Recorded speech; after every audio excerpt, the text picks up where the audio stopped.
Merci, Monsieur le Président. Monsieur le membre du gouvernement a donné une précision qui était importante, qui était de dire que les magistrats vont nous faire un budget de rigueur, très strict, très contraint, notamment par un déficit de 16 milliards.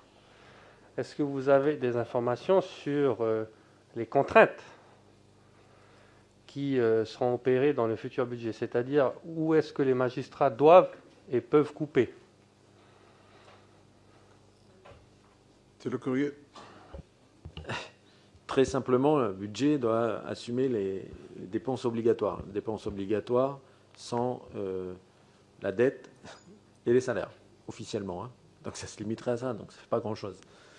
Après, il y a tout ce qu'on appelle les dépenses quasi obligatoires, c'est-à-dire les loyers, l'électricité, le téléphone, tous les engagements juridiques en fonctionnement et tous les engagements juridiques en investissement.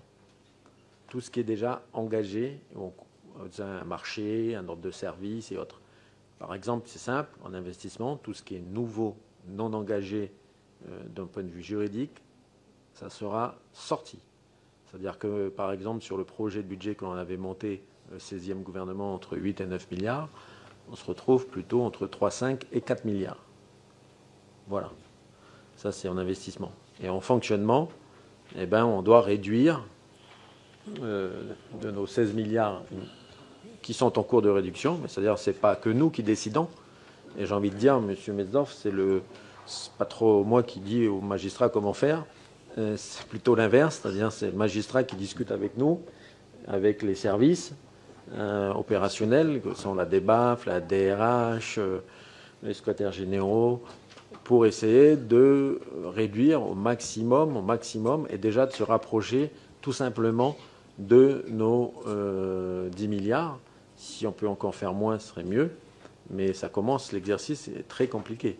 Et tout en sachant que nous avons aussi les dépenses de confinement à assumer. Et que je rappelle juste que dans le cadre d'un budget en 12e, c'est-à-dire que l'investissement, on ne pourra plus engager, mandater une dépense à partir du 15 avril.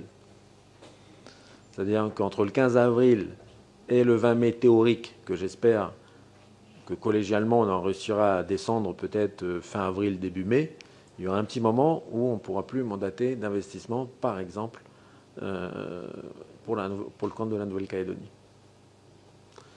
Donc cette situation, et la situation de laquelle nous attendons un 17e gouvernement, pose énormément de problèmes dans le fonctionnement de la Calédonie.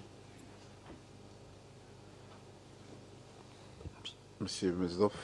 Merci, Monsieur le Président. C'est là où je voulais en venir. L'absence de... mais merci d'avoir correctement déroulé les choses, Monsieur le Courrier. Non, c'est regrettable que l'absence d'un 17e gouvernement en Nouvelle-Calédonie soit encore existant aujourd'hui. Ça bloque clairement l'action du pays, l'action du gouvernement dans une situation économique désastreuse avec la Covid-19 et avec la perspective, bien évidemment, de la sortie institutionnelle, soit en 2021, soit en 2022. En tant qu'élu du Congrès, personnellement, je trouve ça inadmissible que, dans la période que l'on vit aujourd'hui, on soit incapable, totalement incapable, de mettre en place un exécutif au niveau du pays. C'est totalement irresponsable, compte tenu du contexte, et je souhaite que le gouvernement, qui est l'exécutif du pays, dont nous sommes l'émanation quand même, ou en tout cas c'est nous qui formons le gouvernement de la Nouvelle-Calédonie, que ce gouvernement se mette en place le plus rapidement possible, puisque nous devons, nous aussi élus du Congrès, rendre des comptes auprès de la population sur les mesures que nous prenons et sur les mesures que nous ne pourrons pas prendre pour soutenir la population dans un contexte difficile.